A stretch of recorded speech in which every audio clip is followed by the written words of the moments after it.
Hey there, everybody, and welcome back to Black Era Gaming. We are back for another episode of Age of Wonders 4 as Steve continues his conquest of the dragons in the Ashen War. In the last episode, we had a pretty big fight with Blue over here, and actually seemed to be managing to regain our lost ground after a very difficult battle that took place, I think, like 3 episodes ago now, something like that. But finally seem to be getting back on the right foot here thanks to some changes in my army.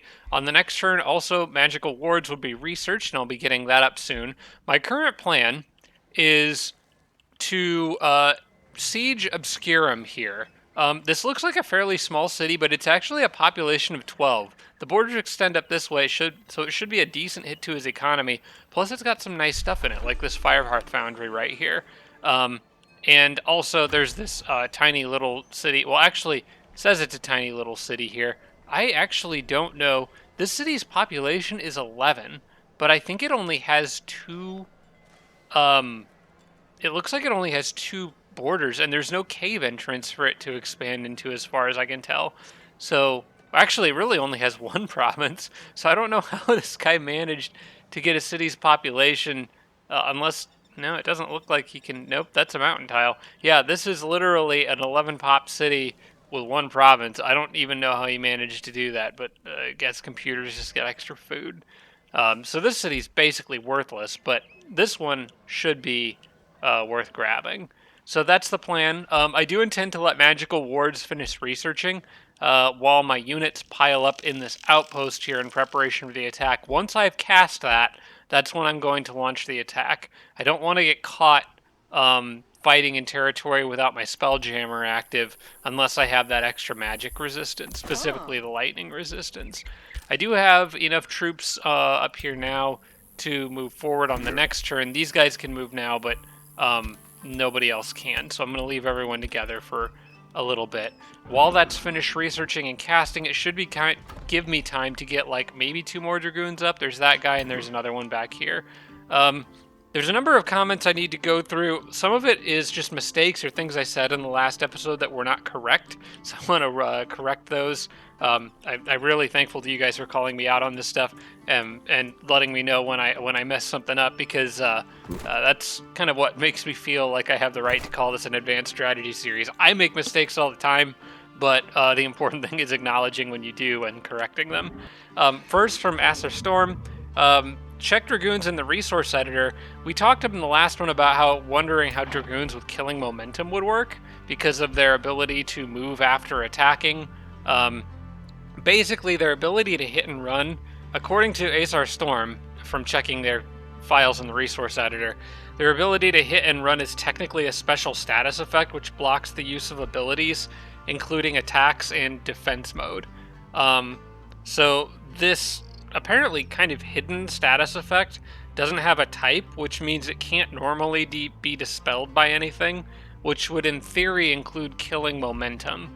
So it's like the state that these guys are in after doing their initial attack where they can still move is like a special status that, as far as we know, can't be removed, which would imply that killing momentum can't remove it.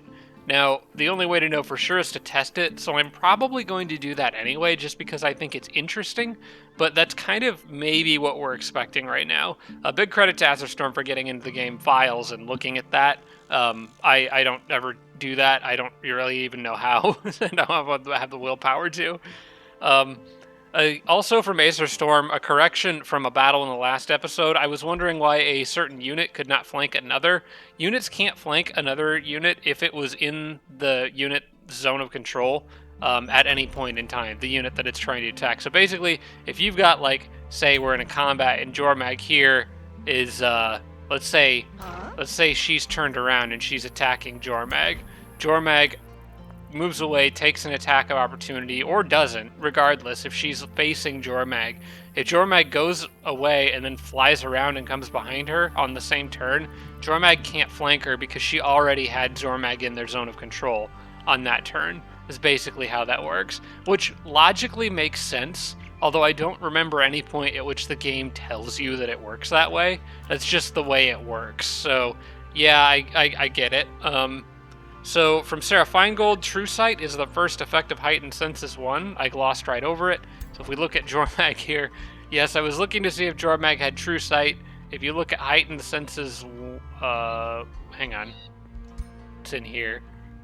If I scroll all the way down, I even moused right over it too. I looked at the footage, but from heightened senses 1, True Sight is the very first thing listed here. So yes, Jormag does have True Sight and doesn't need an item for it, including that True Sight Signet. Now, I can maybe switch that for a different item. I don't mind the extra status resistance. I did want to check what other rings these people have, but I can probably just make a better ring for Jormag. That one would be nice, being harder to hit with ranged attacks.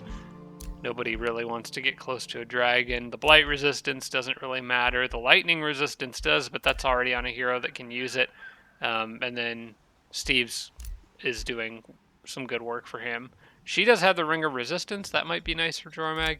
I guess I'll, just because it takes time to swap items around, I'll probably, well, hang on.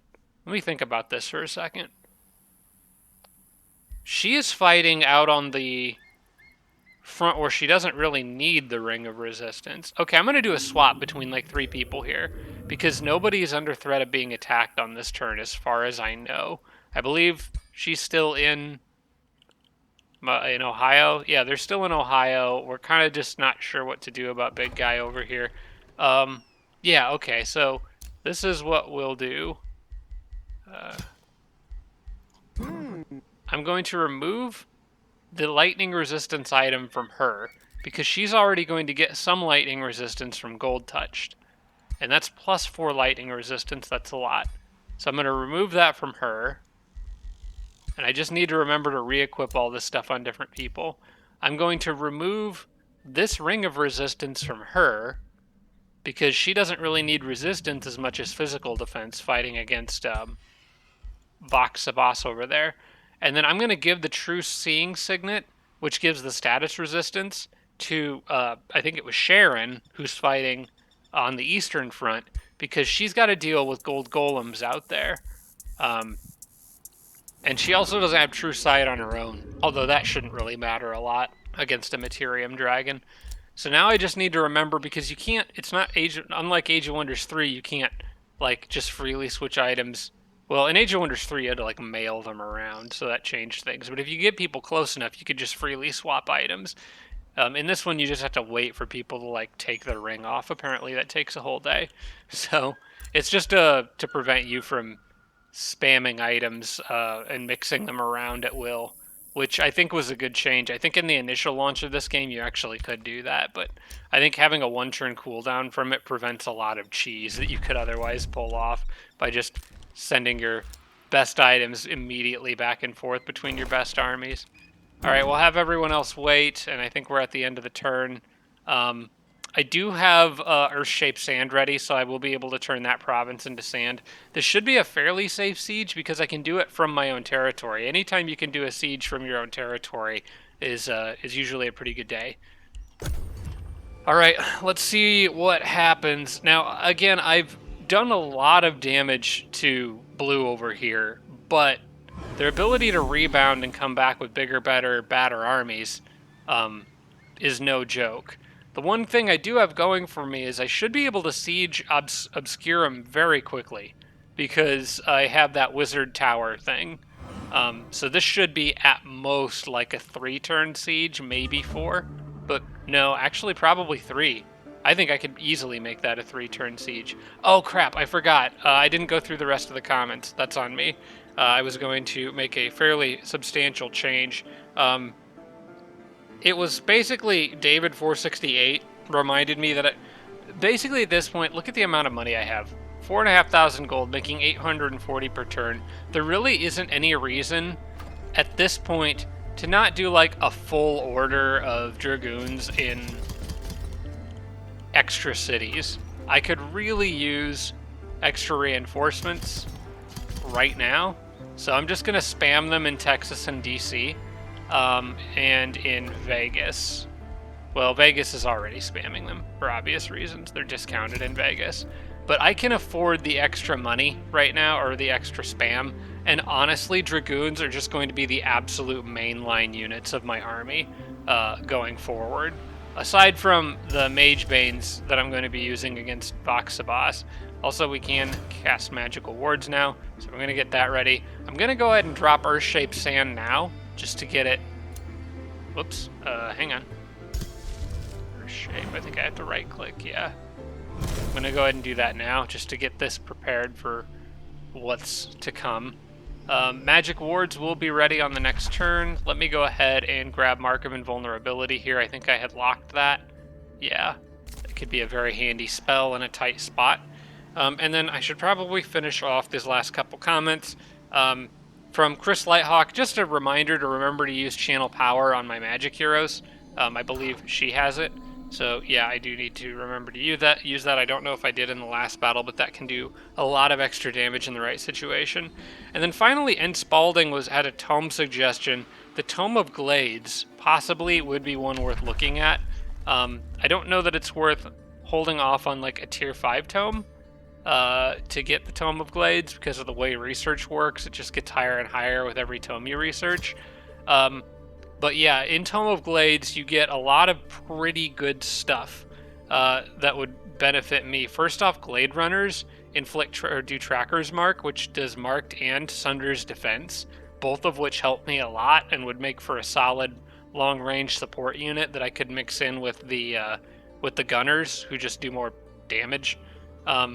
Create Forest doesn't really help, but Leaf Skin gives me an extra resistance on all my units, so that's really good. Summon Entwined Protectors would give me a tier 3 shield option, although I do already have the ability to summon Stone Golems, I think, from the Tome of Terramancy, so I do have a summonable shield option. I've just been putting all my summons into the Watchers instead.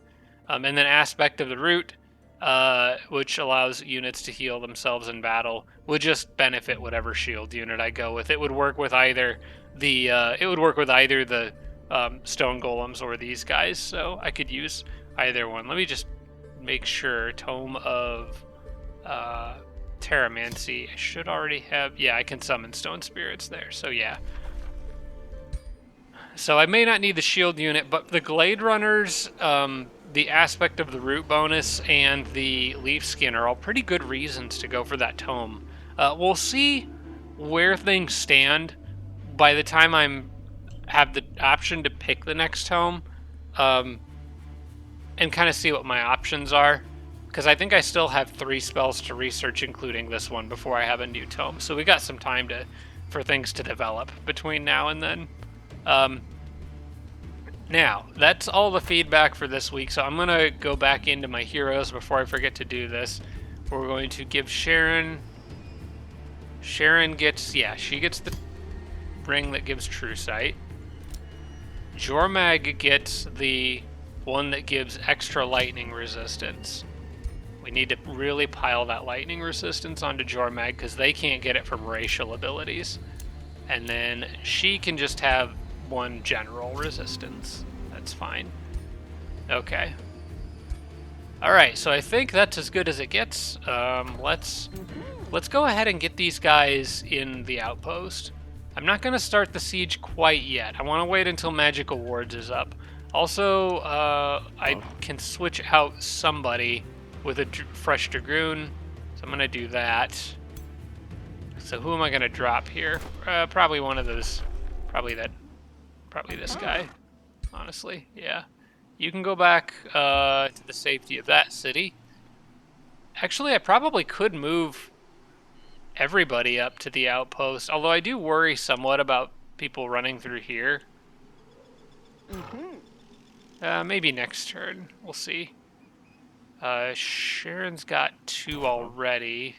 Steve's army's pretty stacked. I think I'll give... Let's see. Could Sharon use it? Sharon's got a healer. Sharon could use...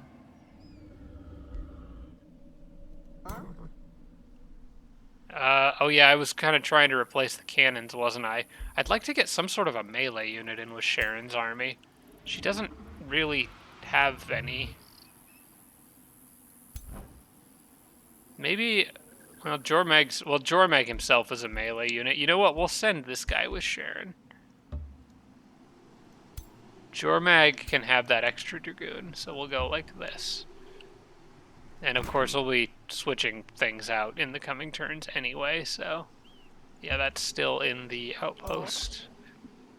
And Sharon's army goes there. Alright, now hopefully if Bazarkan decides to go after me, hopefully he tries to get units up here and focuses on defense rather than... That was a weird sound effect. Gosh, that bird cawing or whatever, like played through both sides of my headphones, like in alternating back and forth. That was weird. So yeah, I think hopefully if Bazarkan comes through, I think he may come through this road here, which seems to lead deeper into his territory, possibly, hopefully, to some bigger cities, and then I can take advantage of that. As long as Jormag's here, I can see everything that's around me, so I should be okay.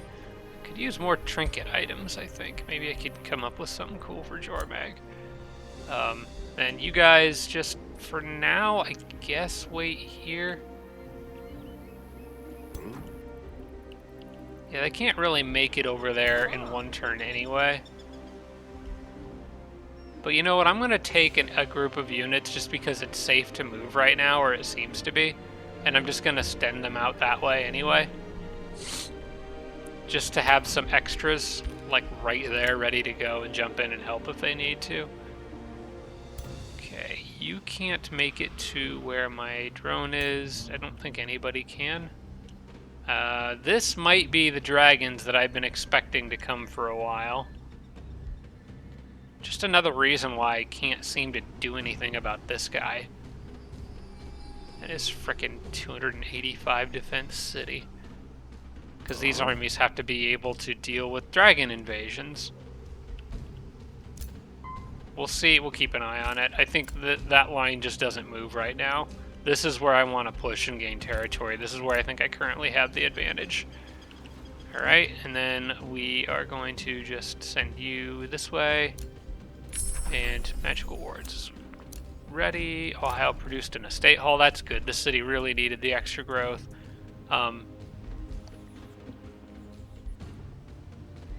Anything else that could boost growth? I still need this city to grow more. I guess I'll get the workshop just because it'll let me build other things faster.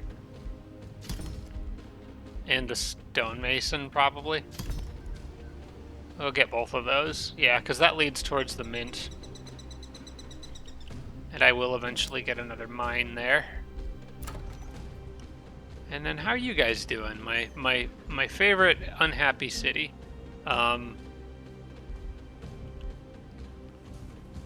See, I got 2 farms. I mean, I could probably just get the 3rd forester for the estate hall. Although I need whatever lets the bathhouse grow. 2 farms and a quarry. So I need to pick up a quarry here. I think it might be time to... I could grab a quarry there. Yeah, this is probably the right spot. I think it might be time to dismantle this outpost, because I'm going to need the borders to expand through there eventually. Okay.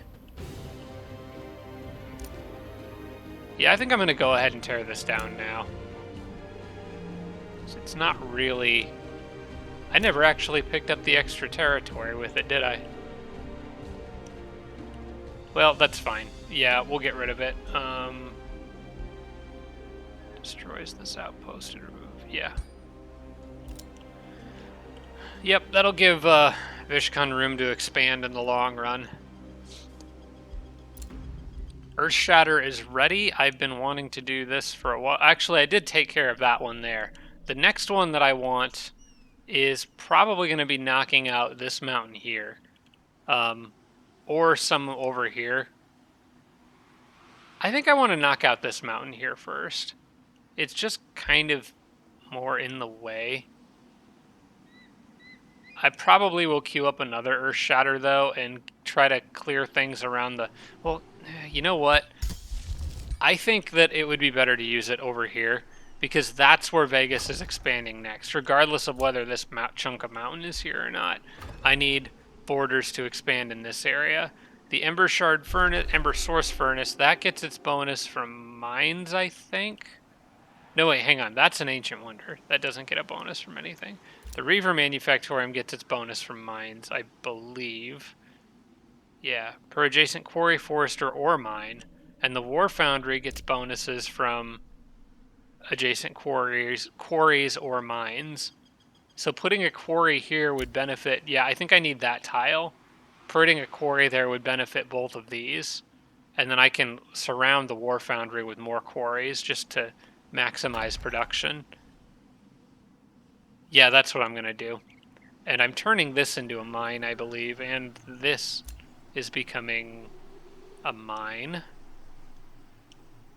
Because I don't really need the foresters, right? Okay, yeah, so Earth Shatter on this tile right here. Just continue to blow up mountains, because that's what Reavers do. Alright, that'll be a good quarry spot. I probably will go ahead and... Well, no, Magical Ward is what I need to be casting right now. But I'll get more Earth Shatter and knock that one out and this one out. Because that's just logically where Vegas needs to expand to anyway. Alright, that's it for now. I believe we begin the Siege of Obscurum on the next turn, but I am waiting until Magical Wards is active. No risks. Let's go. Still kind of surprised I haven't seen Bazar Khan himself. There's movement in the south, and this is kind of historically where Bazar Khan has tried to come through, which makes me think that this is maybe a more direct route to his capital. That's just an outpost there, though. He hasn't even turned that into a city yet, which is kind of surprising. Okay, still no more major movement, and I finally get magical wards. And now all my people have cool lightning zapping around their skin. Alright. And that's pretty much it. I'm going to... You know what? I don't really need to knock out more...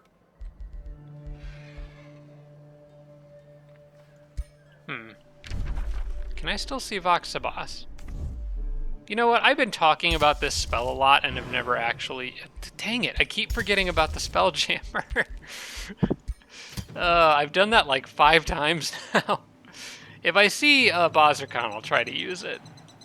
For now, let's probably just summon more Watchers, I think. Yeah. I really do want to push this guy, but I just haven't had the spare units to do it. I'm worried about whatever this dot is here. Because I don't want stuff to go hit Texas while nobody's around to help fight it off.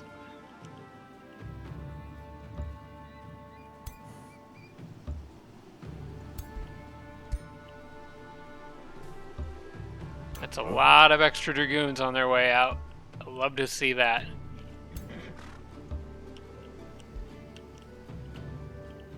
Alrighty, well, I think it's time to get this party started over here. I love that I can siege this city without actually leaving my territory. It makes it a lot easier to heal, and I got an outpost to fall back to. This is like a best case scenario for a siege. The only better case would be if I had like a city here instead with a Spelljammer somewhere in it, but beggars can't be choosers. This is almost as good as it gets. Let's do this. We're going to start. It says 7 turns, but look at all the beautiful siege projects we have. This is where being a Reaver gets to be really fun.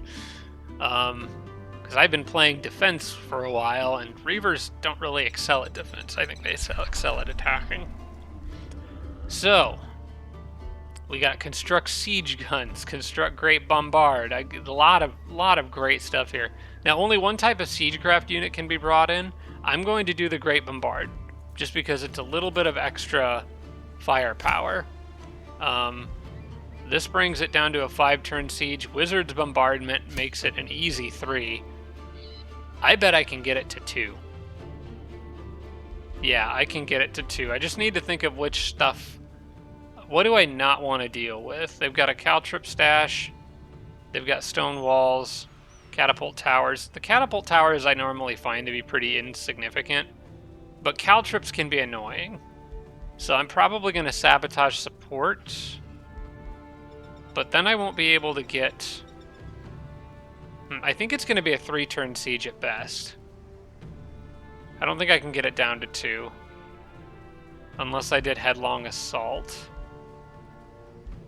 Which I kind of don't want to do.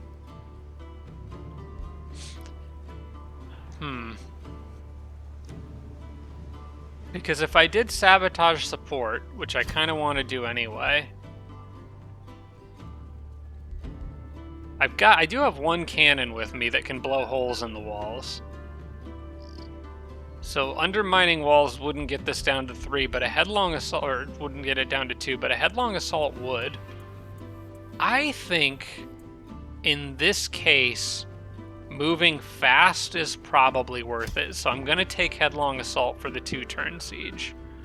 And just because I have an absolute metric ton of mana, I'm going to just drop 75 to get tower bombardment. Oh wait, hang on. I have 2 slots left. That's right, because I have 5. So I don't need to do headlong assault. I can do undermine walls and break battlements. And that gets it to 2. Yeah, that's fine. Look at all that. Look at all that. That's awesome. That's so much firepower. Alright, 2-turn siege, close. We're good. Yeah, all you guys just chill out there. I am gonna, let's see, I'm gonna shuffle stuff around just a little bit. I'm gonna move Sharon, let's see, 1, 2. I would have to go out of my territory to do that. So I'm gonna go like this and make sure every hero is positioned in a tile next to the city. So even if Jormag comes flying in here, or Bazarkan comes flying in here and kills 2 of the 3 heroes, the siege will continue. I'm going to position those guys there, so they're ready to jump in and help whenever they're needed. I am going to leave a small army in Denver, just because I feel better having a few units around, kind of keeping an eye on things down here. It's not like they could stop anything, but having extras to even just get in the way or slow things down or act as like some sort of a buffer for getting other units back down is still probably helpful. Denver does have enough walls to hold out for a little, for long enough for these armies to come back and help if they need to. I believe Kevin's crown is done because the item forge is finished. Now, was I actually going to give that to Kevin? I don't remember because my plans with various heroes seem to keep changing, but yes, I most likely was because I gave him Steve's lightning orb. That's why I'm confused. So yes, this goes to you for the extra status resistance. Yep, that I'm sure I was thinking I had gold golems in mine, and I was thinking that. Also a resistant mask, plus 3 resistance. Now I think I did look at this and decided that, yeah, I would rather have her have that, and Steve gets that bonus to accuracy with the Mask of Precision. So I am going to leave those with the people who currently have them. And hers is good for melee. This guy could use the resistance mask probably more than... So he's got lightning and fire, 1 defense. I would rather give that to Dave, I think. I would rather have 3 resistance than 1 defense. So yeah, I'm gonna give that to Dave.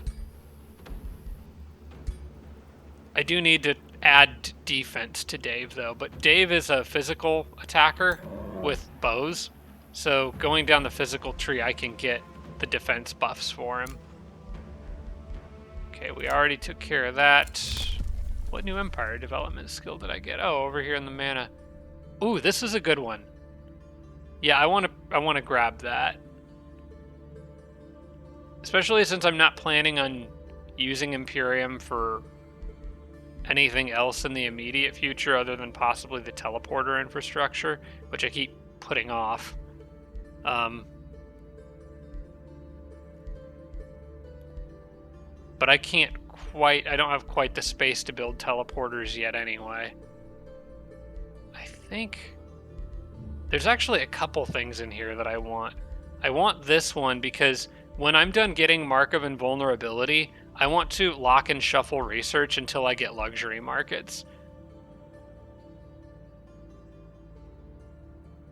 We'll see. Okay, so what I think I'll do is I'll let Mark of Invulnerability finish researching. Depending on what pops up after it, if it doesn't include luxury markets, I'll probably take this and then start shuffling the book. This one I kind of really want now because it's an immediate economic bonus. Yeah, I want that. We're getting a lot of Imperium, and I'm going to continue to get a lot of Imperium because I'm not really relying on tier 4 units against either of these guys right now. They'll probably come in handy later on. I'm sure I'll be using more Ironclads and especially Gold Golems, but they're just not useful enough to have right now to merit the Imperium upkeep on them. So, wait on that for now, and end the turn. Alright, Mr. Blue Dragon, you gotta do something quick. Or else Obscurum is going to be mine. He's got another Mirror of Mimic here. Let's remember that that's there this time and not let it copy the Valor. Fortunately, he isn't really built to take advantage of that because the Balor can sunder defense on a lot of units, and he's mostly doing magic damage, so the sundered defense really didn't hurt me that much, but I would still rather him transform into something else. Texas produced the Tower of True Sight. That would hopefully... Okay, that at least shows me... gives me more advance notice about any dragons that might be coming my way over the mountains, so Texas is a little bit more of a heads up. Let's grab... Yes, the Great Foundry. Oh wait, no, Texas needs to grow. Okay, once it grows, I go there and I put the Great Foundry there. I've been wanting to do that for a while. Since we're producing troops in Texas, I'll go ahead and grab the blacksmith there. And then we're just going to continue to spam endless hordes of dragoons at this man, or this dragon.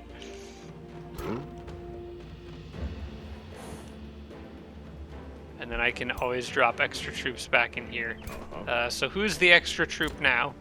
I actually do want one cannon in on this battle because it is a siege. I'll probably drop... I'll leave a mage lock in with her. I'll drop one of the Hound Masters, I think.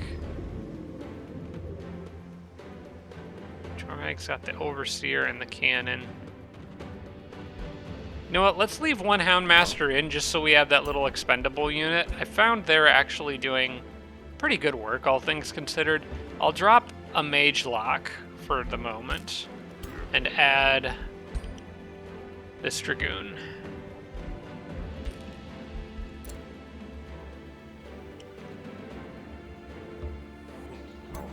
There's no kill like overkill. Having more Dragoons than I need is certainly not a problem over there because I'm sure this guy's going to continue to kill them. And this thing is still watching a very important path, so we'll leave it there. We got another one in DC. And again, like, I know this is really more than what I need, but I'm just assuming units will die out here and I'll need replacements. And these things are pretty good against anything that Bazrkan can throw at me. Because they can close distance, they've got a melee, but they've still got that very powerful ranged attack. And at this point, even brand new ones are coming out of the box with 4 resistance and 2 shock resistance, which is about as much as I can ask for outside of having Leaf Skin. Chris Lighthawk also mentioned Gaia's Chosen could be a pretty good thing to go for if Bazrkan is still being a problem at that point. I'm kind of keeping that on the back burner because I want to see how things develop on this western front here. It's possible I may not need it. It's possible by that point I'll have this guy about ready to collapse, but for the time being, it's at least worth remembering. Okay, so back to Vegas. What do we want next? Merchants Guild would require 4 farms, but I would really like a Merchants Guild. Extraction Nexus, I think. Yeah, I've already got several. Yeah, let's grab that. Because I've already got several specialty province improvements here, and I'm intending to build more. I know the Rune Carver's camp I was planning to get somewhere. That gets bonuses from adjacent quarries. These count as mines, but I could still get...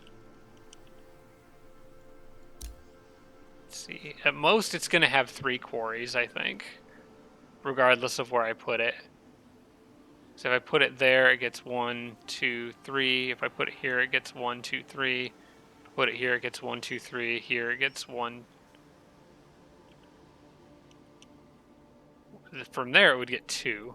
So I think the best spot for the Rune Carver's camp would probably be like here, here, or here, but not here. That one needs to just be a regular quarry. So we'll keep that in mind going forward. I say that, but, you know, I doubt I have the mental capacity for it. There's too many things I'm trying to keep in mind right now. There's another Watcher. Let's grab another Earth-shaped sand just to have it ready, as I find that commonly quite useful. Although maybe I do want to just spam more Watchers. Maybe I do want to push on 2 fronts at once. Yeah, I'm going to get an Earth-shaped sand ready just because this is one that I've had multiple times come up on short notice that I needed. And it really doesn't take that much mana to get it prepped. But it's nice to have that one ready to go just because of the environmental effects of this map. Okay, anyone that I can swap with an eyeball is probably worth swapping with an eyeball. Any tier 2 probably. Like this guy's, there's a mage lock here. He can get swapped. The poor mage locks, they're like a centerpiece of my armies, but I don't really have much use for them right now. Let's see, I've got a pretty good number. I would like to have one more here. I think I would replace this cannon with one.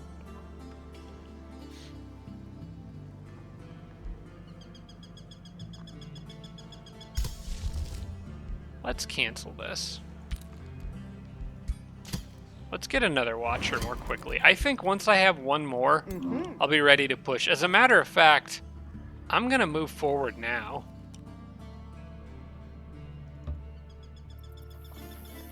I know I'm changing my mind multiple times, Abort, but I just realized that this province is desolation, and I would want to be able to heal in that outpost. I want to get a little pushy over here. The one thing that still concerns me, though, is that I know there's a dragon hit squad out coming after me from somewhere. Although Texas should be able to spot it coming from pretty far away, so I'll probably be alright. Look at this guy just building up here. He's got to have more firepower than that. I know he's got a Spelljammer too.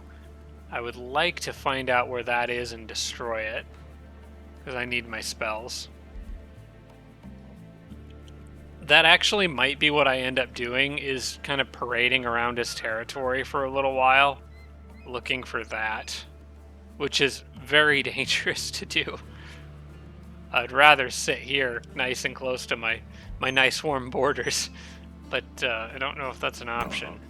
That being said, this is his capital, and that's their leader, so I'm actually much closer to killing this guy than I am to killing Bazirkan. It's just the siege would take forever, and that's kind of what concerns me.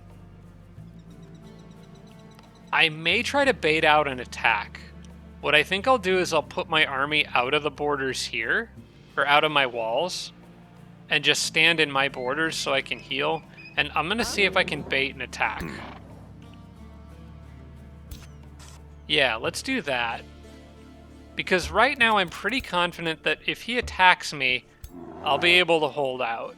I mean, I've done it multiple times already. So let's see if we can get him to come out after me. And if I can do a substantial amount of damage and then fall back and heal in the outpost, I should be able to then turn around and go straight after his city. So we might be able to get multiple pushes, offensives going right at the same time, which would be pretty great. All right, let's go to the next turn. I'm mostly interested to see what happens over here right now, actually. I hope he takes the bait. I would love to fight him right where I'm at, because I would heal immediately after the battle when it comes around to my turn again. Come on, do it. You know you want to. Right there. Bozrakon's turn went really fast. I don't know if you guys noticed that. Well, then again, so did his. I don't think they're moving anything. Okay, he didn't do anything. This guy's got mirror mimics too. Okay. I am not going to run into his territory in siege. I do not want to be caught in a giant battle with his Spelljammer active. My theory is that eventually he will make a move. Oh my gosh, we have a new person to deal with. What is this crap? I don't want to fight on a third front. Question is he coming after me, or is he fighting Derelict Workshop? It sure looks like he's coming straight after me. Oh, now I'm sad. I probably need to pull back again. All right, let's fall back until I know what's going on down there. Dang it. I might throw a few more Dragoons up north, since I don't really know what Purple's going to throw at me, what his dragon's special benefits are, so having a diversified army. You know what? That guy in Texas is going to stay in Texas. And I'm going to add... Well, it'll be a minute before those guys get to me, so... This guy at DC, he can keep going this way. I guess he can go further.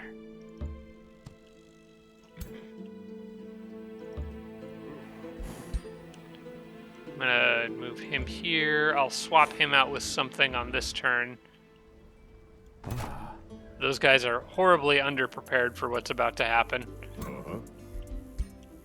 Okay, everybody who was going this way will keep going this way.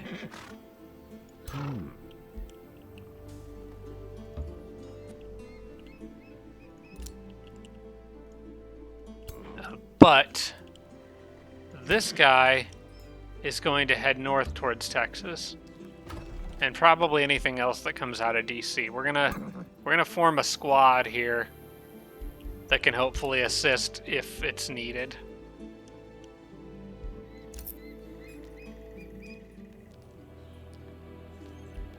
Oh yeah, and this guy can come through here too.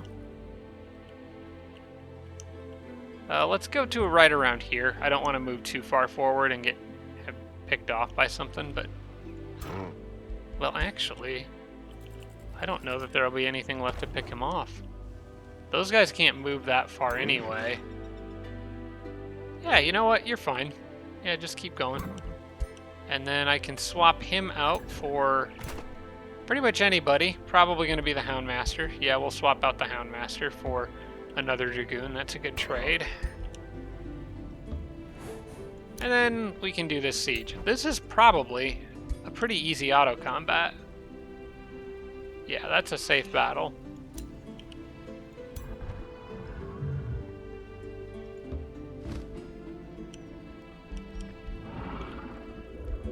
We'll send a unit in that's got high movement, one of the Dragoons. Can I just do a nice, easy auto? Oh yeah, barely any damage. And we have captured our first city of the game, at least the first city from an AI opponent. And we're going to I'm just going to vassalize everything. Unless I run into a city that's like, oh, I have to have that city, I'm already at 6 cities. The Imperium costs of getting more are getting pretty outlandishly large, so I'm not going to worry about it. Omnispire just spammed a bunch of extra defense.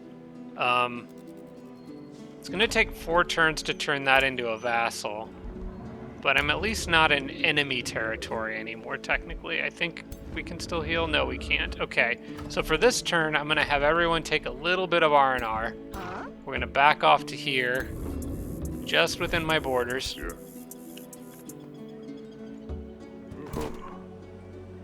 Steve's army can go here. That's fine. And everyone can patch up. And then on the next turn, I will go ahead and just get rid of Omnisphere. I'll probably turn them into a vassal as well. There's really no reason not to. It's a totally useless city, though. But it doesn't hurt to have it. And having extra vassals never hurts you, so I'm fine with that. Honestly, I think I need another overseer. Probably, let me go ahead and add one to the list here at Texas. And then move it up a bit. There we go.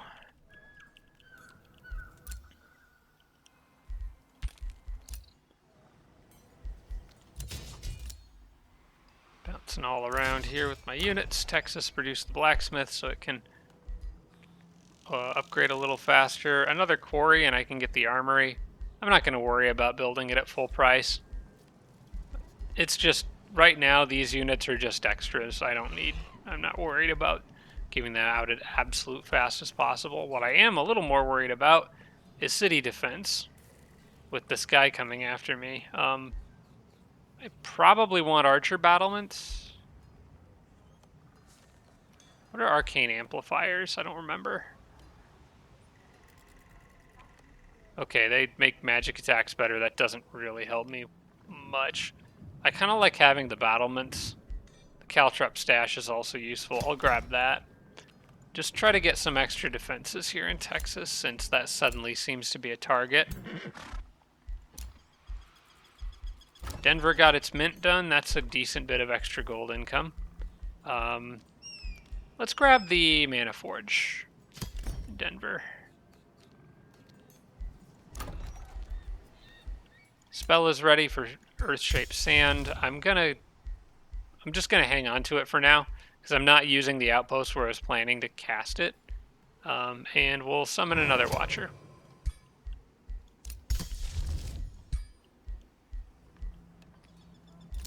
Fortunato, the Golden-Handed, has been captured. Do I get my Ankh back? Oh, comes back to life. 40%. Oh wait, it is. It does have Fiery Rebirth. I could give it back to Jormag! As well as an Amulet of Vitality for plus 10 hit points. Oh, goody goody. Alright. Yeah, your stuff's getting sold, buddy. Okay, where's my alignment at? Because I don't want to dip into... I'm at evil minus 30. I don't feel like giving this guy back a hero for free, so we may execute this one, because I can go as far as minus 35. We just want to be a little evil. We don't want to be like super evil. Just a little bit evil. Yeah.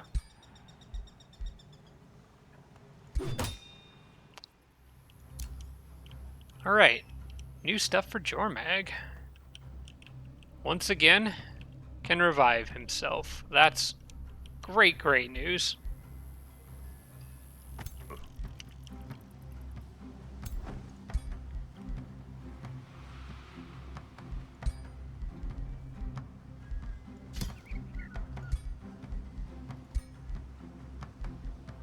Amulet of Vitality. Yeah, I would like Jormag to have that too. Especially with all that extra resistance, or all that extra shock resistance. Jormag's going to be a lot harder to kill now. And then for Steve, I think I might give him the Wand of Magic Missile. That gives him an option in case he needs to move. or do a little bit of extra damage after killing something. I kind of like the idea of him having that.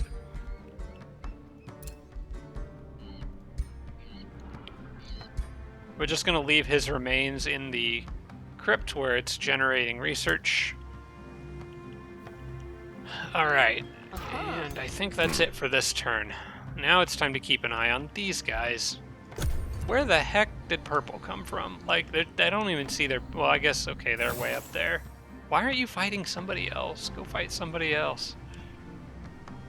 This was supposed to be a game where I fight 1 or 2 dragons at a time while they're fighting their own war up north. But, that is not how it's panning out.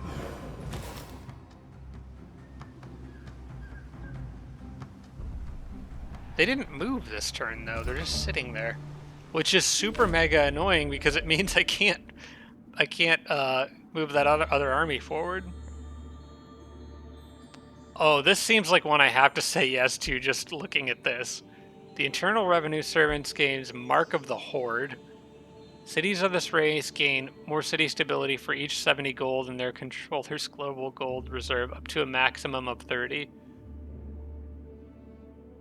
But generate -1 gold for each population they have.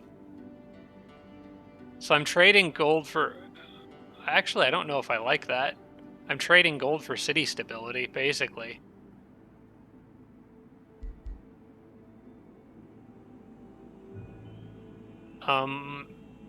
That's potentially a lot of gold loss. I don't like that.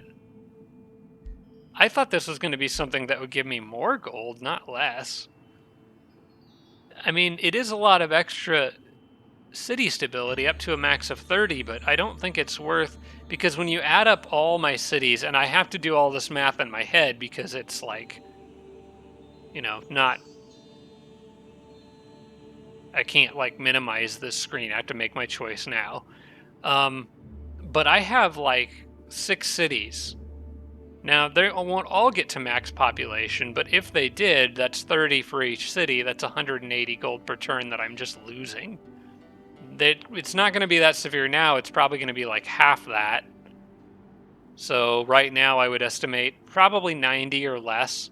That would be an immediate hit. But I do have a lot of gold in my horde. But it's 70 gold for each 70 gold and up to 30. So 70 times... to get 10 would be 700. So to get the maximum benefit out of this, you'd need to have 2,100 gold in your inventory at all times. And I can't... No, this is bad. I don't like this. But I can't afford to lose city stability for 29 turns. I'll just pay the money. Yeah, I'll just pay the money. That seems like... That's disappointing. I saw... like something about gold and figured it'd be something that would give me more gold. Unfortunately, that is not the case. Alright, well, let's go ahead and siege Omni Spire here. This one's going to be a little trickier because we got to go into enemy territory for this, but I see no signs of Bazarkan anywhere, so I am going to move a little bit more down here. I want to see if I can spot what that is. Okay, that's just a spell breaker there. So I'll move back. Alright, let's do this. I'll go on the lava. I've never actually fought a battle on a lava chasm before. I don't know what it looks like. It might be cool.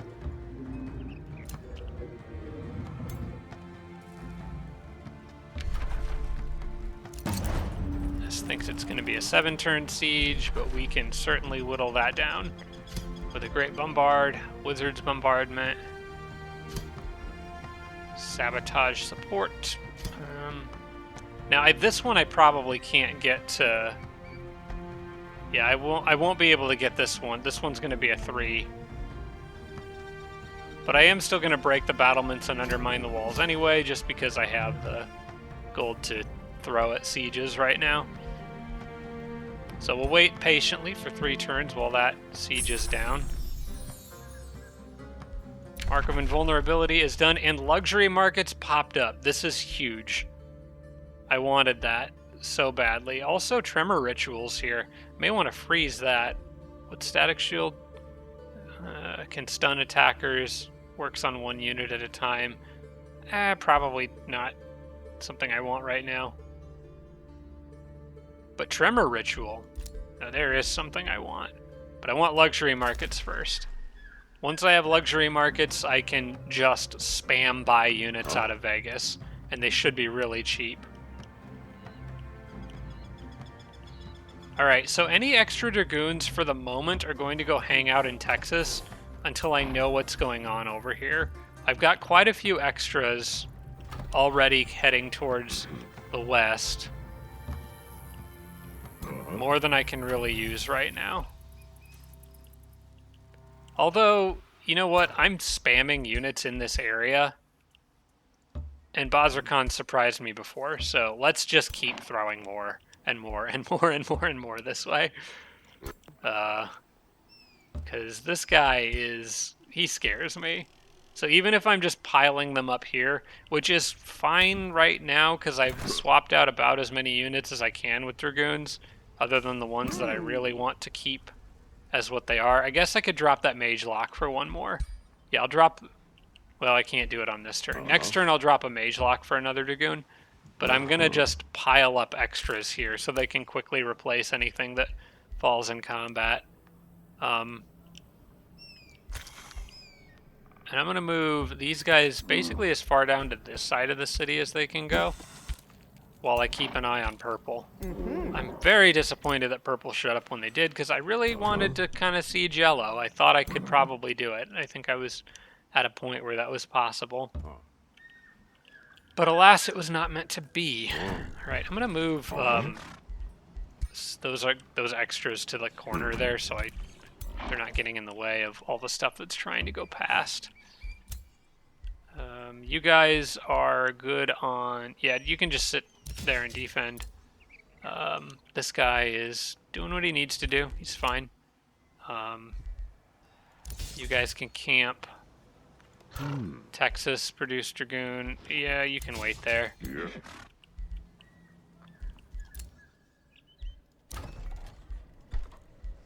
Mana Forge for Denver. What can I get next? The Lodestone Foundry would require another quarry if I want to get the discount on it. The Estate Hall, I was kind of waiting until I can grab another forest tile. The Extraction Nexus is useful. I probably should go ahead and pick that up now.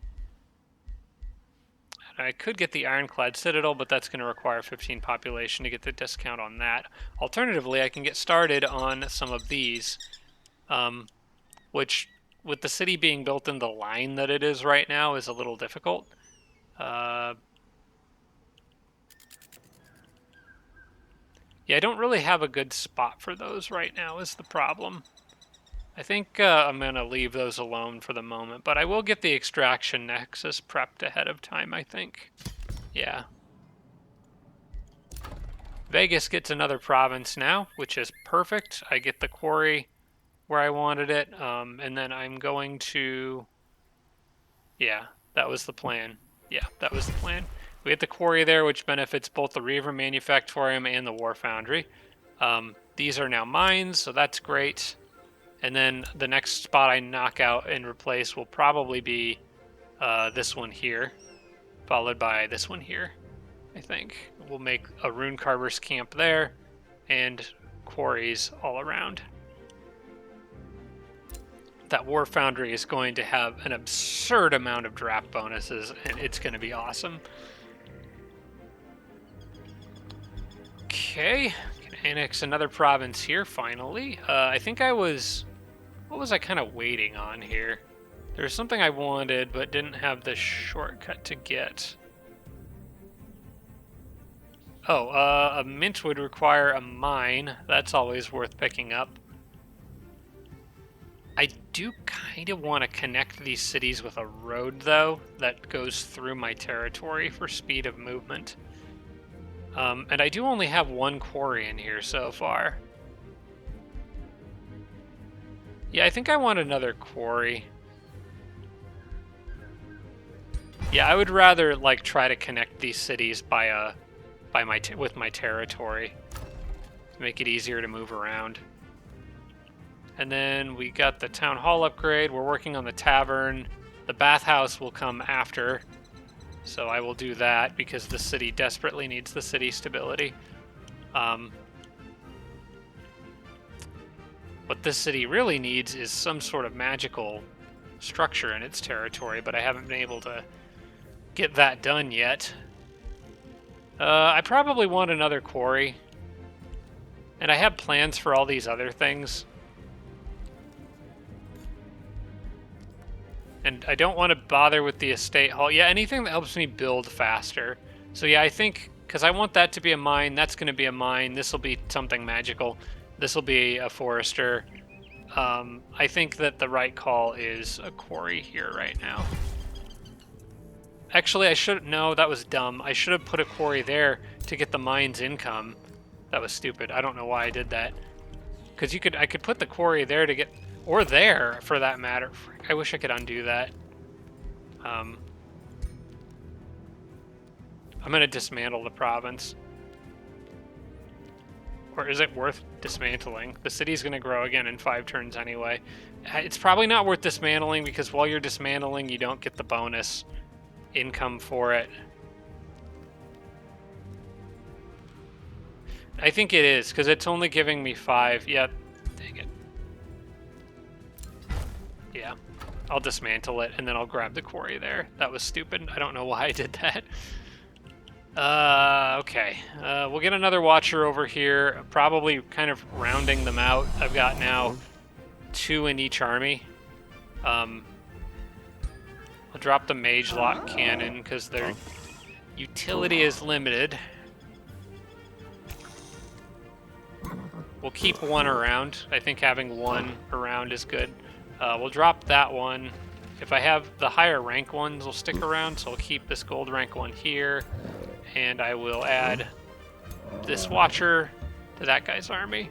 This is pretty solid. I think that's enough watchers, 2 in each army. I don't want to go overboard with them. I still want a healthy balance of units. You got to have stuff to protect them. But that will be enough to really do some damage to any golems he throws my way. Which brings me to, what do I want next?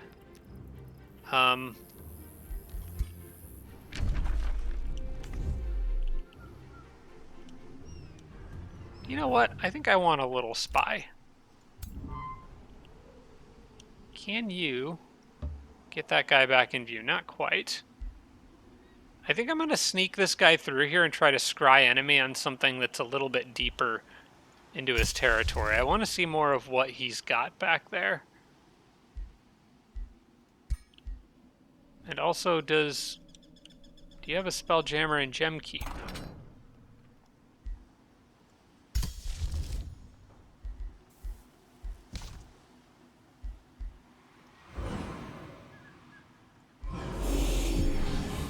Okay. Yeah, we'll keep an eye on those guys for now. Maybe we'll scry another enemy on the next turn. For now, let's go ahead and get Earth Shatter ready to go again, because there's plenty of mountains to be flattened. Some city-state sending a war party after me. I'm sure they'll show up from an unexpected angle with no warning eventually. And let's go to the next turn.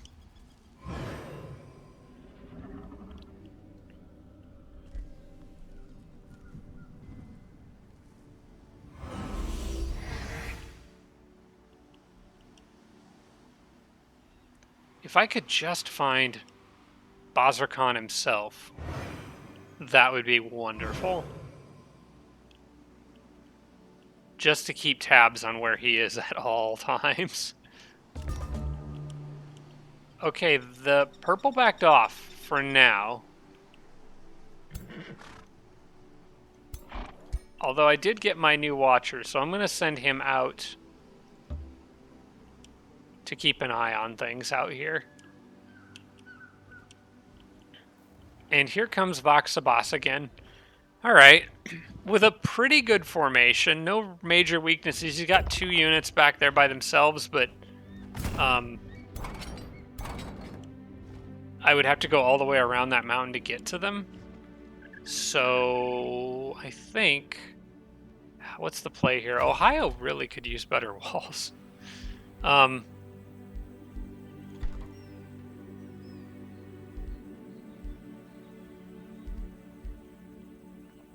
I'll just leave Ohio. They're doing fine. I mean, this army's. I should be able to do this. What I want to probably do is go out here and hit and kill these stacks. They've got some scary units in there, but they've also got some tier 2s.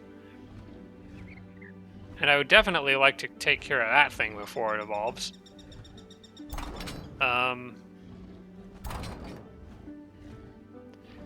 I think I got this. They've even got tier 1s mixed in here. Mine are at a minimum tier 3.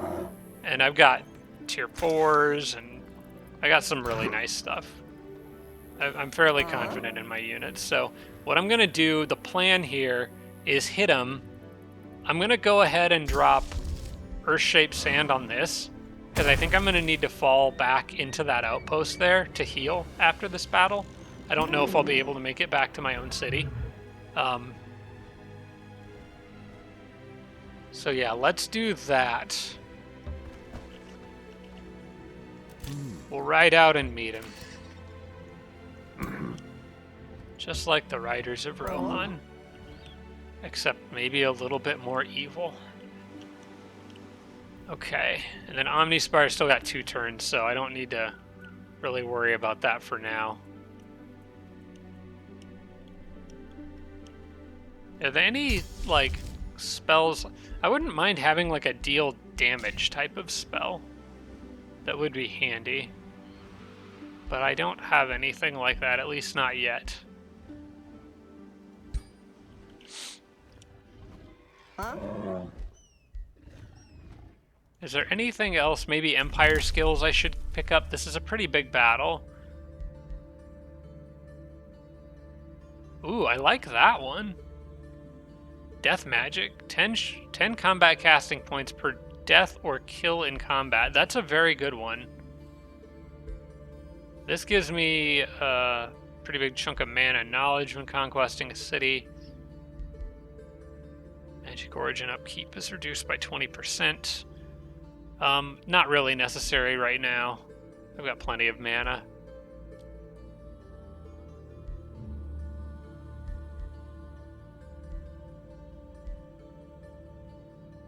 This gives you knowledge whenever units gain ranks. That could be useful.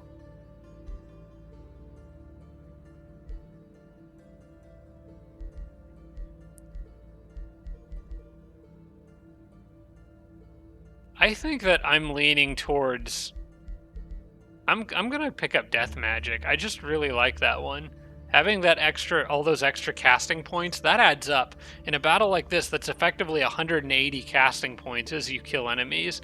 Basically, the longer the battle draws out, it's even more if some of my units die. I think it goes both ways. Yeah, I want that. That's really nice. That'll let me spam better spells. Alright, let's do this. Low risk battle. It's gonna be a big one, though.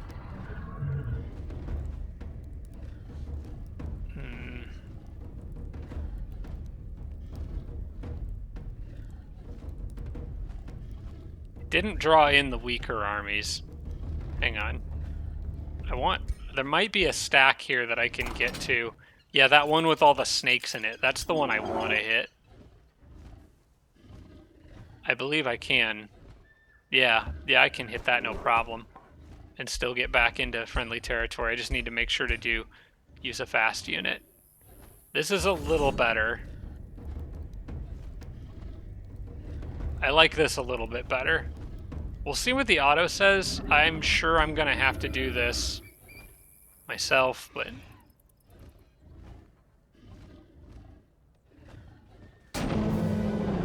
Oof, yeah, we can't lose all that. Nope. we've got other much more expendable units that I can get rid of. This ought to be a pretty good fight.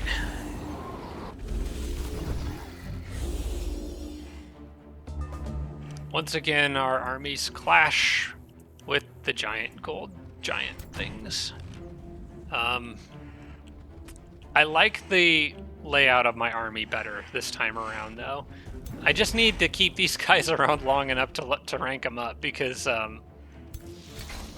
would be tremendously helpful to have better versions of these things. So they've got Zephyr Archers in the back, Transmuters that can stun stuff, Gold Golems, which are just generally bad news, but manageable with enough of these Watchers, I think.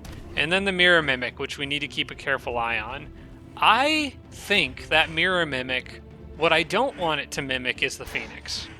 What I kind of think, I hope it goes after is the Ironclad. Because I could surround that or fry it with magic pretty easily. I don't think the Ironclads are generally that... They're not a unit... I think it's okay to have like one or two of them. They're not a unit I typically would want to spam, though.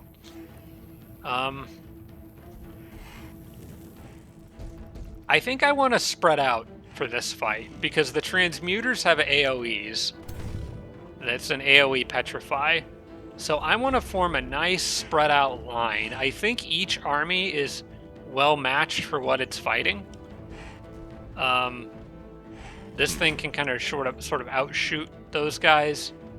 I'll move it up a little bit. But yeah, I kind of want to just spread out. I think having this thing more in the back actually is going to be better.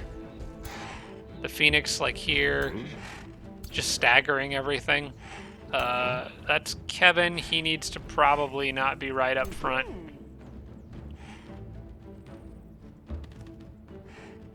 I've got one Transmuter of my own.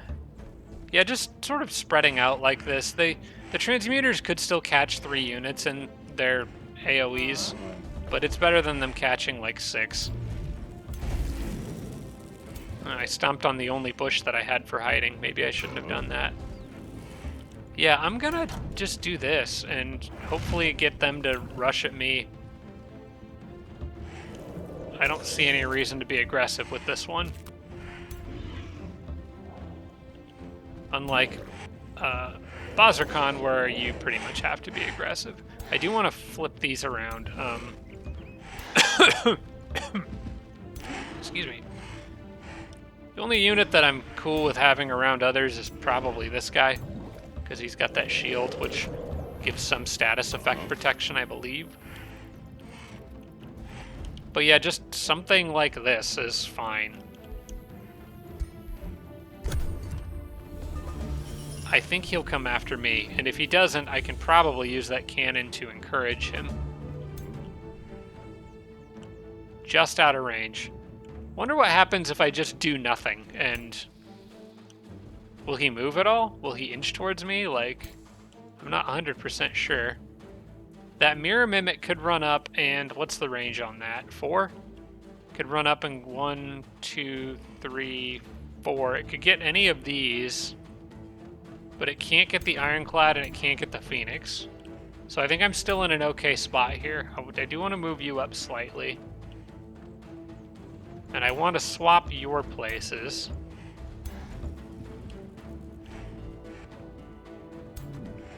And I want to move you up just a little bit to get in range. You come back, maybe hang out with this guy here. As a matter of fact, I can afford to bunch up a little bit more, because the Transmuters have to have all 3 charges to do that AoE Petrify. So at least for this turn, I can afford to kind of bunch people up a little more. Except for the Ironclad and the Phoenix, I still want to keep them behind the others. But this is okay for now.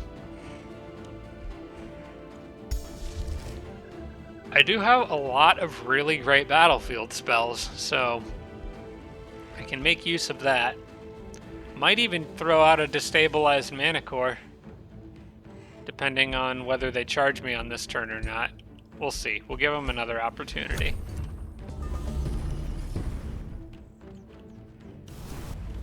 Okay, he just transformed into an earth elemental. That's probably one of the least threatening things he could have picked, so I'm fine with that.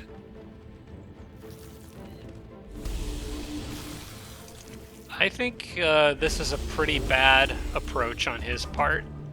He's bunched up in a lot of places. I should be able to get kind of like all over his units here. Unfortunately, the cannon is proving to once again not be that useful. This is probably one of the best shots it has. Actually, maybe hitting those transmuters is better. Yeah, I'll do that. Yeah, just do that. Okay. Kevin can absolutely mess up some iron golems here. I might be able to even stun... Well, I can't stun the iron golems, or I probably can't. They have...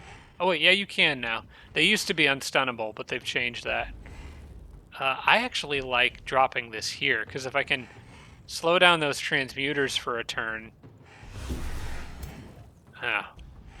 Total resistance on that. Alright, bummer. What about...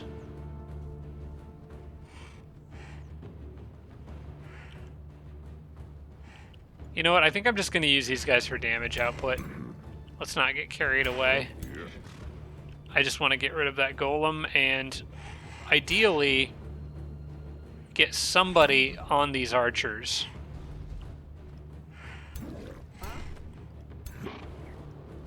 Which is going to need to be a melee unit. Might be Sharon, actually. I could phase her over there. Phase has a 2-turn cooldown. I may as well use that early. Yeah, let's do it.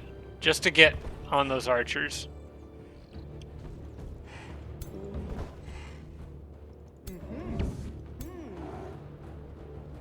Surprise!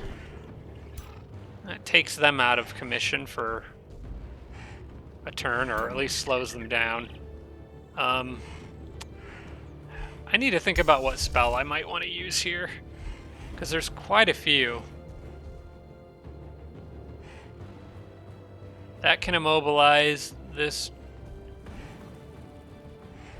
slows units, but it won't work on the gold golems, which are the one unit that I want to slow. Designate target's always good. I have not used Destabilized Mana Core yet, mostly because I imagine the units will move. Units in a 2x radius are marked after 1 turn the Mana Core explodes, inflicting all that crap. I mean, you could mark quite a few units with this. That's still... Marking units is still useful. It won't work on the gold golems, but like I could get a whole bunch here. What if I did that? Because then that would... You know what? I have not used this spell yet, and I don't know if I've ever used this spell. I just kind of want to see how it works. So I'm going to do this here. Oh, it does Sunder Defense too. Okay, that's handy. I don't know why I didn't notice that.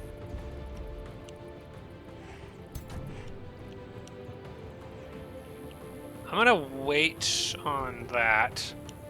I feel like there's... Most of that's melee, aside from the transmuters. So my plan here is to spread out, let the transmuters do their stun thing, and then retaliate on the turn after.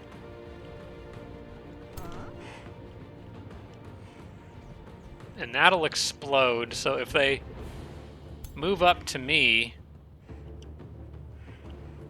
I'll be okay. So what I'm going to do is I'm going to position my units around the edges of that, to try to subtly encourage them to stop while still in its range.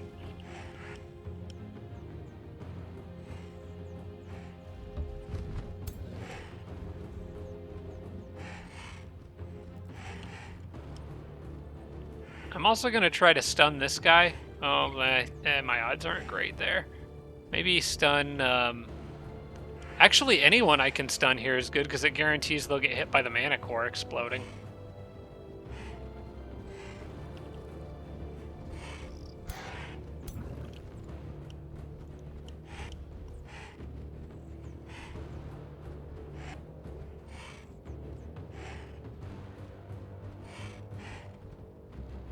You know what?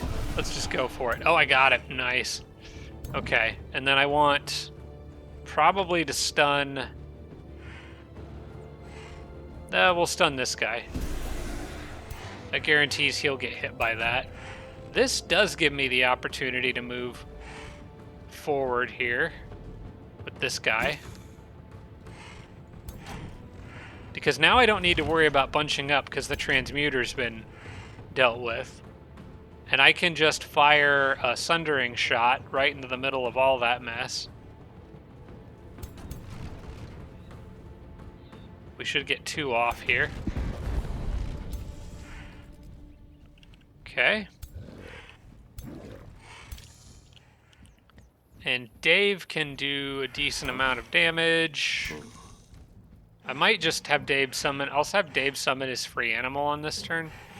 Yeah, what can hit Dave, though? That guy's got some magic AoEs that could be a problem. Maybe I want to start working on him. Or get something in his face. Oh, that giant would be perfect.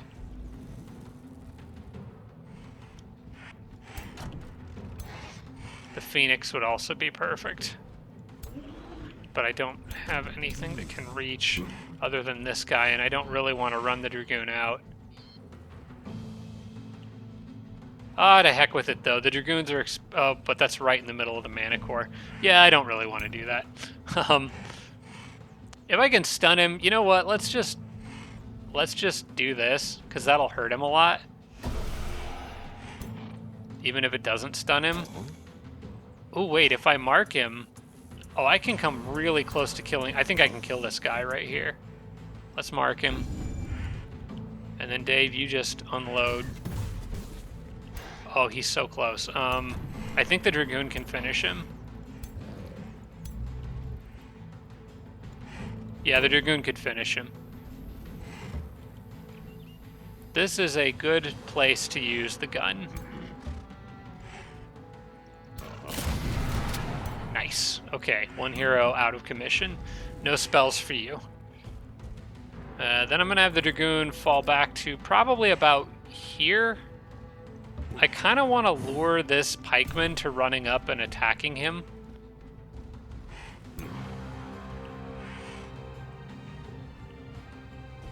Or really, I wouldn't mind luring anyone into attacking him. The Dragoons are expendable.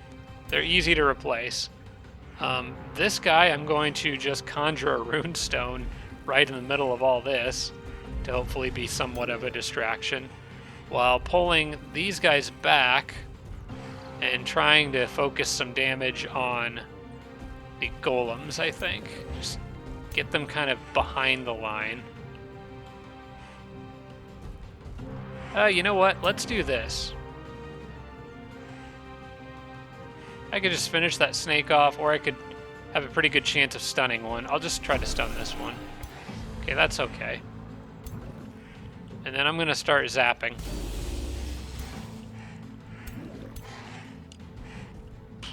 Okay, so that, I think, went pretty well up here.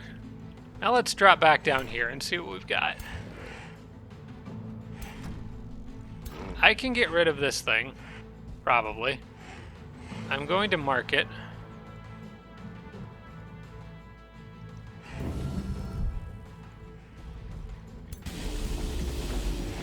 And I did inflict wet, so that should be a kill. Excellent. Alright. Now... let's see, they've got those bastions there. That's a unit that I wouldn't mind softening up a bit. What I'm going to do is cancel their defense mode with the bird,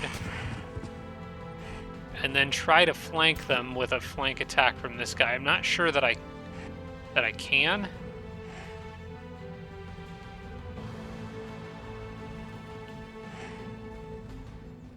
Is this a flank right here?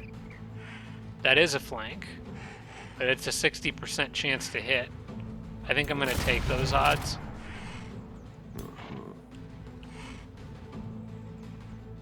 So these guys, it's not It's not a hidden status effect. It tells you right there.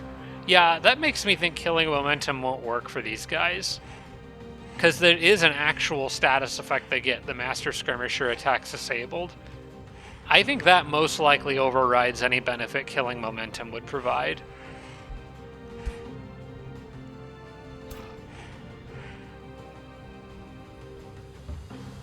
Leave you guys here to help deal with those archers.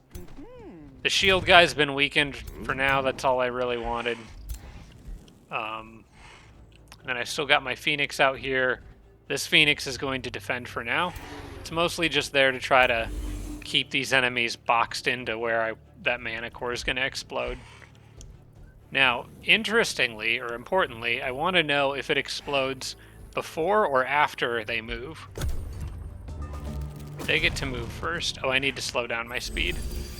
I just realized. Oh, they stunned my bird. And they stunned a bunch of stuff in the middle.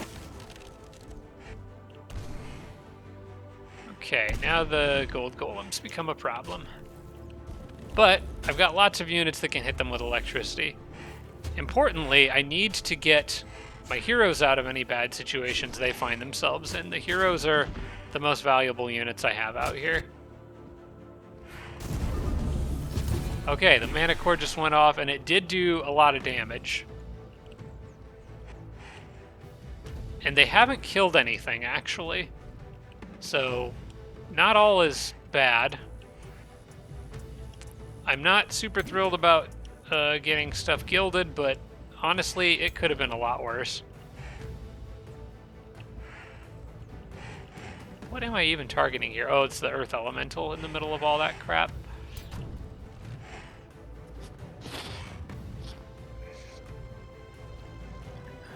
Alright, well...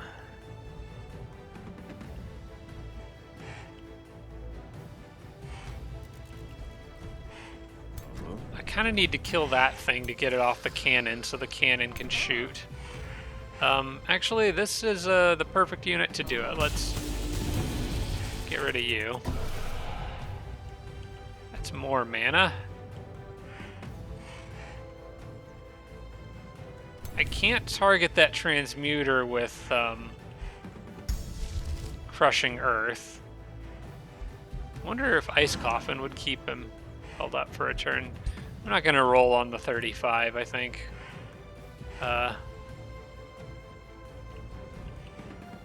Honestly, I probably need to get these gold golems off of me. Now, let's focus down here first on everything that's going on. We are going to need to get Dave out of that situation, but I'll try to keep my spells handy. I'm sure there's something I can do to help him out.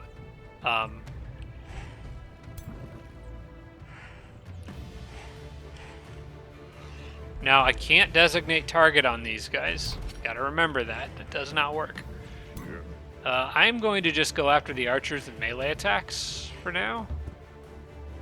And basically just be a giant pain in the butt to them.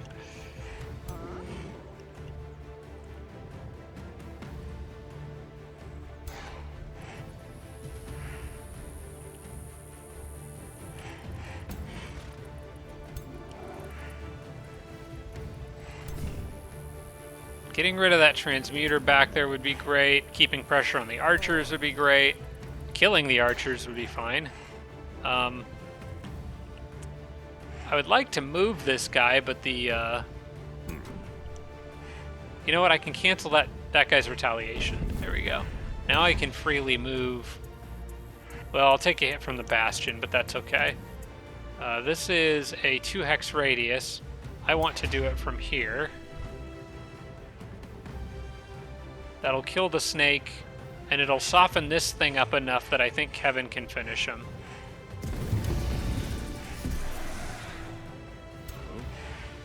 Yeah, Kevin can finish that.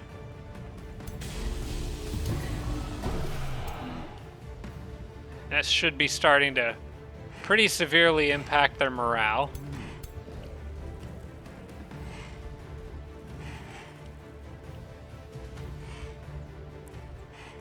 Can you zap him? Yes, you can. I think I can kill that golem here, probably. If not, I can come pretty darn close. Oh, did they gild the giant? No, somebody stunned the giant. Okay. And the dragoon is stunned. That is not ideal. I need to figure out if I can kill this guy, and I don't think I don't think I can. I can come close, but I can't quite get him unless I can get help from somebody else.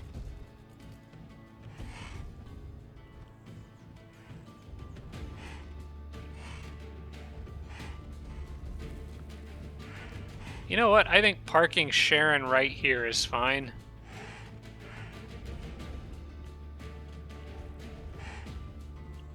Yeah. I may try to mark something from here. Is there anything helpful? You know what? Let's just mark you. And I will just go on defense. Because I want to make them both move before they can do anything. I may be able to use a spell to just straight up damage this guy. I'm going to do as much damage to it as I can. I'm sure I can come up with some way to finish him off.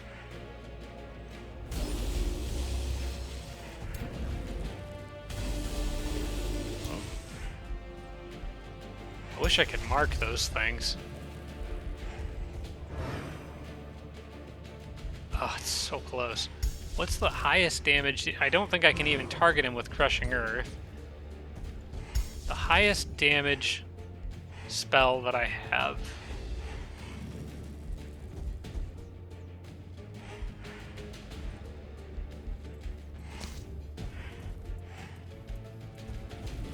Don't think anything is going to be enough.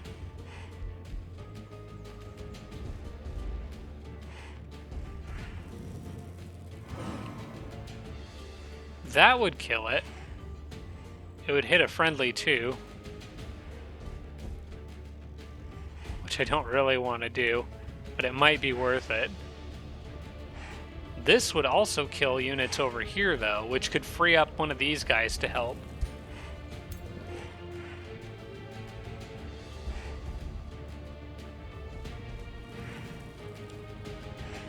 Or Dave, if I can get Dave out of there. I think Dave is not stunned.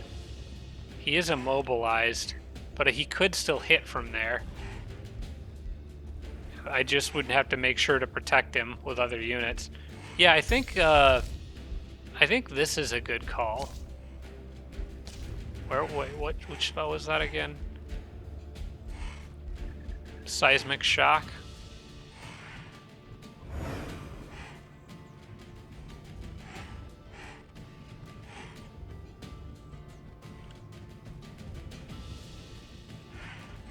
I would really like to hit it there, but that unit needs to go more than the other does, so...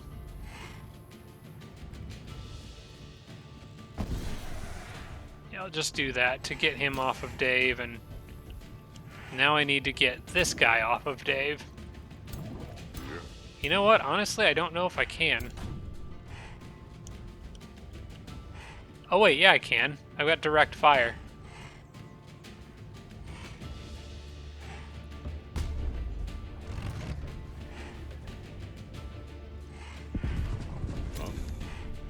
Oh wait, that doesn't help. Wait, yeah, no, wait, why is Dave still under pressure? Oh, because this guy is here. I forgot about him. Let's break... no, the bird is stunned. He's stunned. Okay, we had a lot more crap over here that was stunned than I thought. Okay, I think Dave's going to need to web. I'm a little worried about Dave here. I'm a lot worried about Dave here, actually. I may need to just body block Dave with these guys. I won't be able to kill that thing on this turn.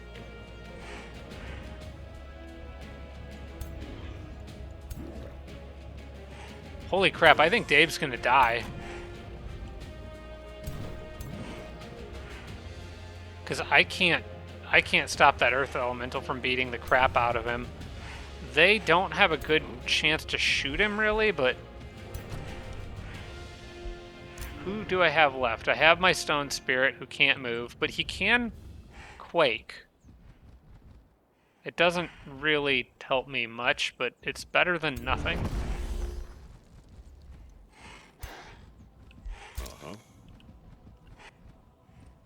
Dave probably is going to need to sit on defense. If I could trigger a route somewhere, that would be great. I have my Dragoon over here. He's just going to wait. I think it's just these two Watchers here and Dave. Yep. Somehow I have to figure out how to get Dave out of this mess with just these Watchers.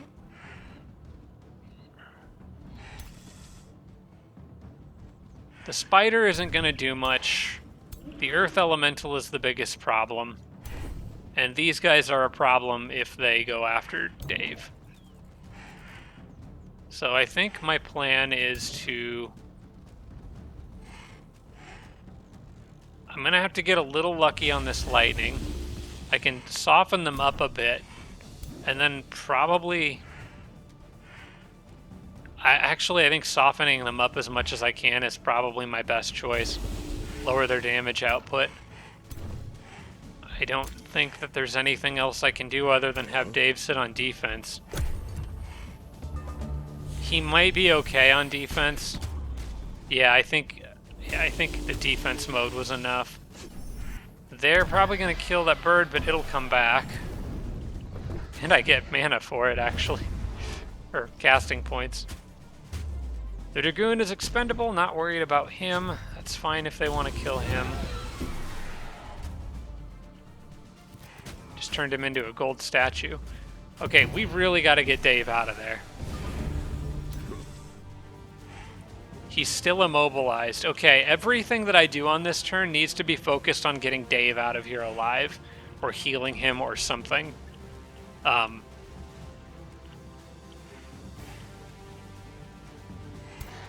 I did get my bird back, which can use the big phoenix attack, but would most likely die after doing it.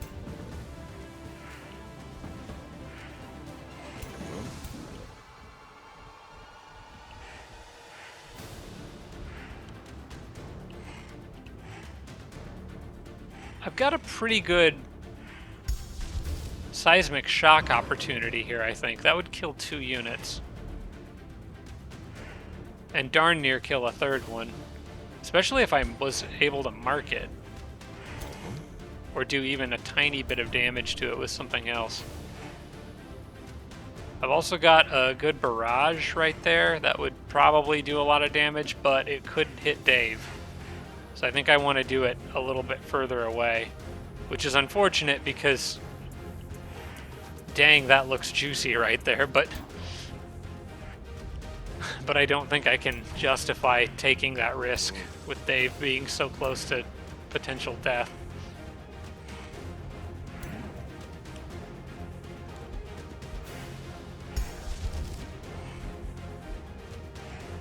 Yeah, I think the safer option is to just use Seismic Shock, get a guaranteed 2 kills, and then focus down other units. I feel like I'm close to breaking a lot of their... Oh, Dave can actually do some damage to that thing now. He could also summon an animal to help out too, which would be nice.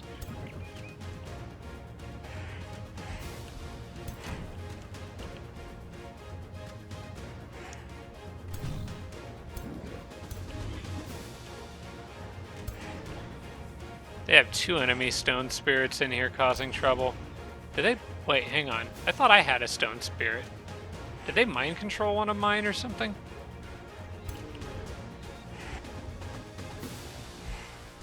Where'd my stone spirit go? I actually don't have any idea what happened. Oh, that is my stone spirit. They did mind control it. Well, I don't like that.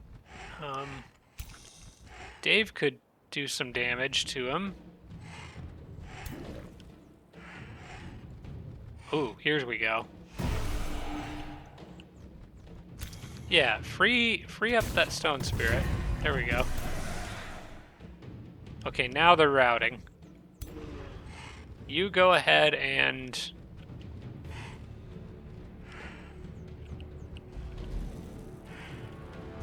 just punch this guy.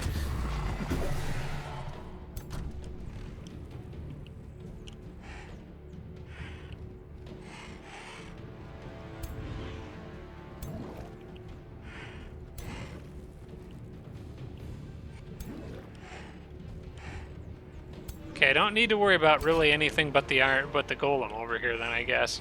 Which means I'm going to zap it as much as I can. Because he's the only thing that's still trying to attack.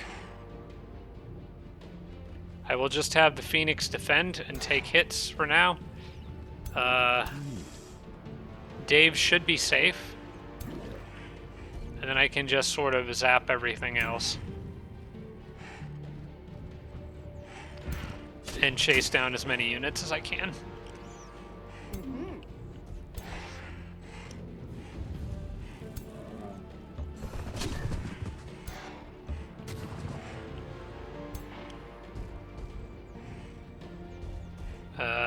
Kevin can... Yeah, you know what? Kevin, you should go here. Because I may need you to help chase some stuff down. But for now, you can do that. This thing's got pretty good range. I could probably kill anything of those. But the Phoenix is going to be able to kill anything there too. I think I'm just going to move these guys up over here as far as they can go, so that I can try to get angles on that last gold golem on the next turn. Also, I could get my... You know, as Sharon comes over here, I could get those guys back. Because I think she's got to revive.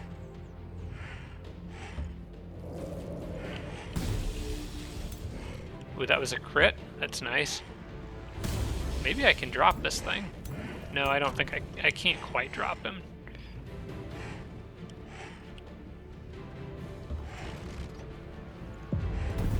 Ooh, a crit. Okay, there we go. No, I do not. I want to take out as much of this stuff as I can. And hopefully get some of my guys back.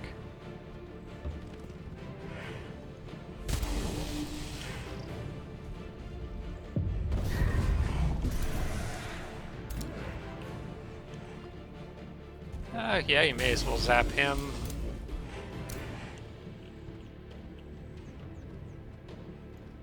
Can wait.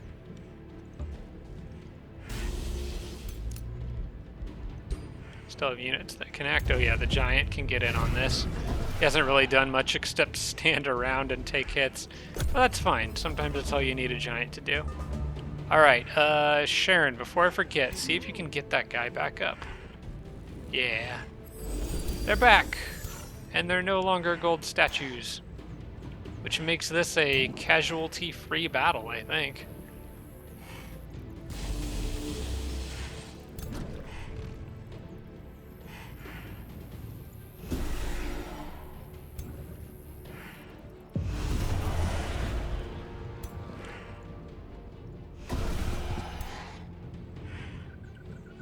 Let's make sure he dies.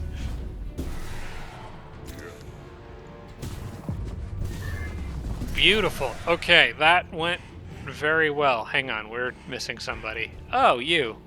You don't get to run away. Let's not risk missing.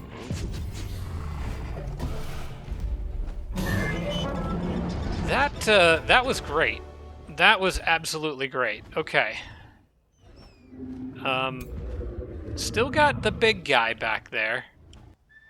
I'm kind of surprised he didn't bring his army in, considering the angle I attacked from. He might not call off this attack. And I need to heal, so we're going to go into my outpost here and chill out for a minute, see what he does. But I am happy to just take a chunk out of him without losing anything. That's really all I could ask for. And the more levels I can stack on these guys, the better, because they're going to be very useful in the long run. But they're a little green right now to be able to rely on very heavily. Still, they're doing their job. Can't complain about that. All right, so backup dragoons are piling in.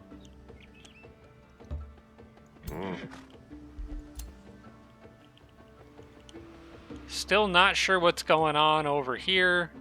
It looks like that's probably Purple's army there. I just don't know what they're thinking at the moment. Yeah, we're gonna... Anyone who's on their way over here can continue.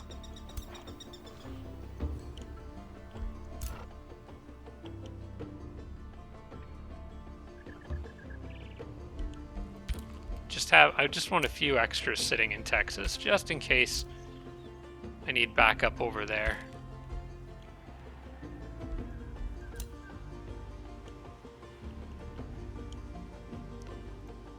One nice thing I can do now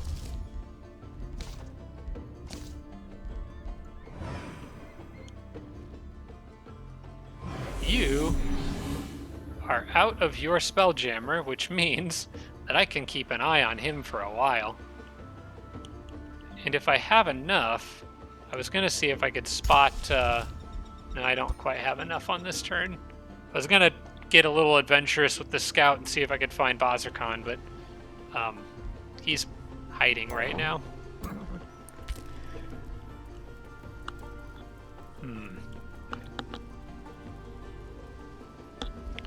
Sorry about that. Had to mute my mic there for a second. Sneezing. Alright. Everybody's good as far as scouting goes. Washington, I'll send one more up here, I guess. I'm going to have an extra full stack of dragoons just chilling in Texas, I think. That'll make me feel a little better. Because then they can just rush up this road, too, if there's an emergency out here. This guy might still have enough firepower where he feels like he can push straight on forwards. I don't know. He does have a lot of crappy tier 1s in there, too. So he may fall back. It's tempting to honestly just attack him, but his main stack itself, with him in it, is still a little scary. And I have some units that are at basically 0 health, so I'm going to give them a chance to patch up.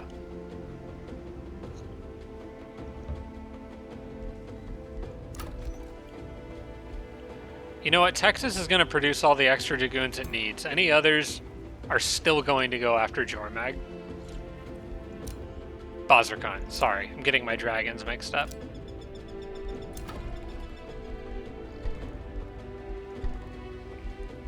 Let's go ahead and just fill that up again. Absolute dragoon spam. I'm fine with it.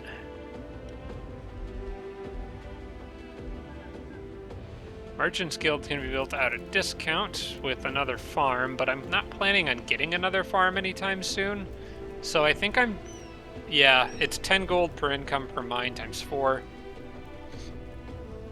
The discount that I would get on it is not enough for the gold that I'll lose by not building it. So in this case, the Merchant's Guild is actually a good call.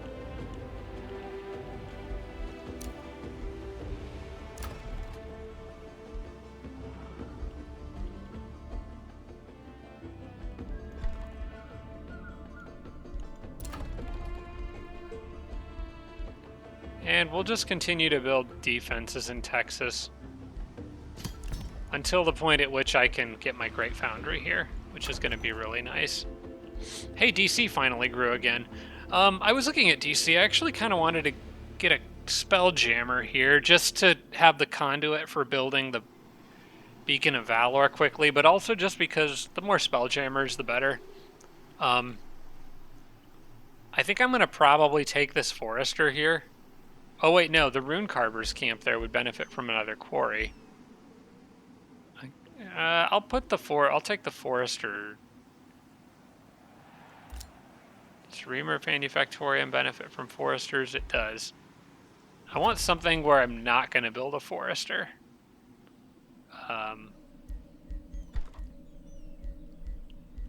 And also probably somewhere that's behind everything else if possible. How many farms do I have out here? Tell you what, I will do this. I will put a farm here.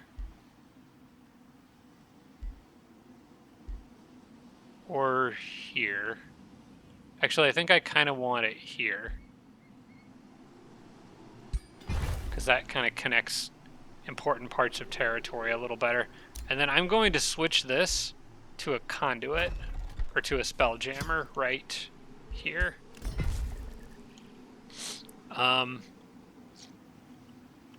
And I put the farm there because I want the city to continue to grow. I don't want to cut down on farms. Washington, D.C. still has plenty of growing to do. I probably maybe should have gotten the quarry there, but it's not going to make a huge difference. It's a slight mana income difference. But yeah, once I get the spell jammer, then I can build the Beacon of Valor, because I'll have that required conduit. Sharon leveled up. Excellent. I do believe I said I wanted to go for more army buffs, so I'm going to continue to go down that path. Although I think she has a lot of the good ones already. Strength training. She's got, yeah, strength and endurance, defensive training. Experience leader is a good one. That's probably worth picking up. Spur to action is also incredible and can turn the tide of a battle. I think I'll get spur to action. That's a very powerful ability. Okay, Earth Shatter's ready. I'm not going to use it quite yet. Let's go ahead and get another Earth-shaped sand ready, because I found that to be handy. Yeah. Not going to launch Earth Shatter yet, because you never know when you might need to open up a mountain range.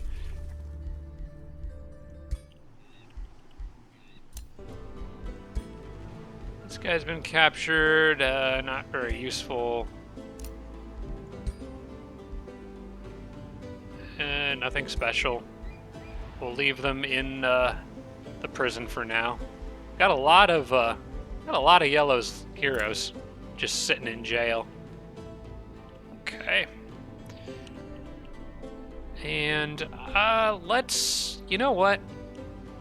Let's call it here, I think. I think this is about 2 hours, if I'm counting the time correctly. So this seems like a good spot to wrap it up, right here at the end of the turn after a pretty major battle. Curious to see what he does, whether he pushes his luck and goes after Ohio. I hope he does, because if he goes after Ohio anyway, I am pretty sure I kill him without too much trouble. I just need time for some troops to heal. Also interesting to see what purple does over here. I have no idea why they came in and looked at me and then turned around and left, but apparently they're at least interested in attacking me, which is concerning. And then, of course, blue, which I'm surprised we haven't seen Bazirkan yet, but he's got 2 turns left to show up and defend Omnispire, or that's going down as well. Thanks for watching, everybody. I appreciate it. Hope you enjoyed the episode. I do intend to be back next week with another, so hopefully I will see you then. Have a good week. Special thanks to all my Patreon supporters, including Tier 3 supporters Blitz, Braden, Dawson Horner, Jimbro, Roderick, Sarah Feingold, and Tibby and Army. Thanks so much, everybody.